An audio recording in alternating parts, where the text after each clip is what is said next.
I'm Laura and I'm a farm advisor for the Rivers Trust. The Rivers Trust is an environmental charity and an umbrella organisation for local rivers trusts throughout the UK and Ireland, dedicated to protecting and restoring rivers for people and nature. We are delivering the Sustainable Catchment Programme in defined catchments in Northern Ireland, allowing us to partially fund some measures on farms to protect water quality. I'm going to take you onto some farms to show you what the farmers have done to protect water quality while also benefiting the farm business.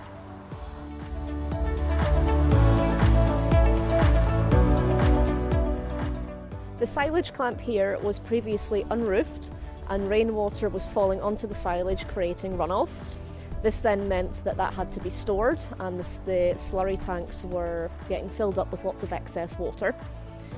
Silage effluent is one of the most harmful pollutants produced on a farm. It's over 200 times more damaging to the watercourse than raw domestic sewage, so it's really important that is captured as much as possible.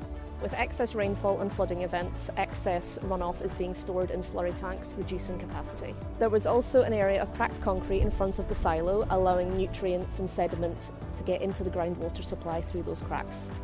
Since the roof was installed, the farmer has noticed a dramatic decrease in the water that's entering his slurry tanks. The rainwater is now directed through the spouting and downpipes to clean water drains, which then take the water directly to the nearest watercourse. The clean water drains have a raised rim around the edges of them to stop any yard water escaping into the drains, so it is only clean water that's being taken to the watercourse. This also provided the perfect opportunity for the farmer to replace the concrete in front of the silo, as the ground was getting dug up to put in the drainage works. As you can see, the yard is clean, no effluent is escaping through any cracks, and the only thing leaving the farm is clean water which has never touched the yard. Most of the farm buildings either had no spouting or the spouting was broken. Rainwater was then directed down the lane, picking up nutrients and sediment as it did so, on the way to the lower fields of the farm and into the watercourse. Rainwater was also directed into the slurry tanks, putting extra pressure on the farmer to spread the contents before it reached capacity. The farmer thought this was an issue that he just had to deal with, not realising that finding a solution to the rainwater would have such a drastic and immediate effect on the yard. After our visit, the farmer then took to the drawing board, literally, to find out how much water was being unintentionally stored with his slurry. Despite there being non-stop rain for months, the farmer has noticed a drastic difference in his yard. He noted that the results are threefold. His yard is cleaner and drier than it normally is at this time of year. The lower yard and the lane aren't washing away as they used to in previous years, and the slurry tanks aren't being filled to capacity nearly as quickly.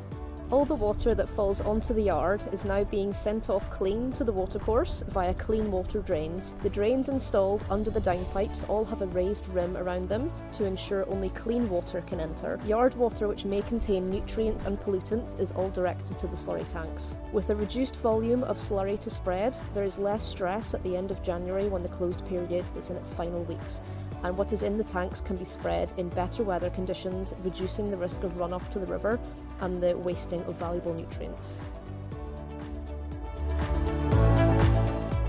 The yard and connecting track were previously unsurfaced, and as a result, during wet weather, the area would get really wet and mucky.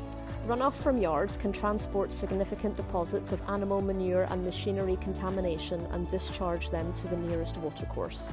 Some farm buildings were also without spouting, so that was directing more water onto the yard and exacerbating the issue. It also provides a cleaner and drier surface for livestock and farm machinery. This also provided the farmer with an opportunity to install spouting on farm buildings and take the water off to the nearest watercourse. As you can see, even after weeks of rain, the yard is extremely clean and dry. The banks were previously unfenced, resulting in large stretches of them suffering from poaching, with areas of significant erosion. Soil erosion significantly impacts water quality through sedimentation, nutrient loading, and pollutant transport. Eroded soil particles increase water turbidity, reduce sunlight penetration, and clog fish gills, suffocating aquatic organisms. Nutrients from eroded soil can lead to eutrophication, causing algal blooms that deplete oxygen levels in the water. Since fencing off the banks, grass roots and other plant growth has helped bind the soil, reducing erosion and creating a buffer to reduce the risk of nutrients reaching the watercourse.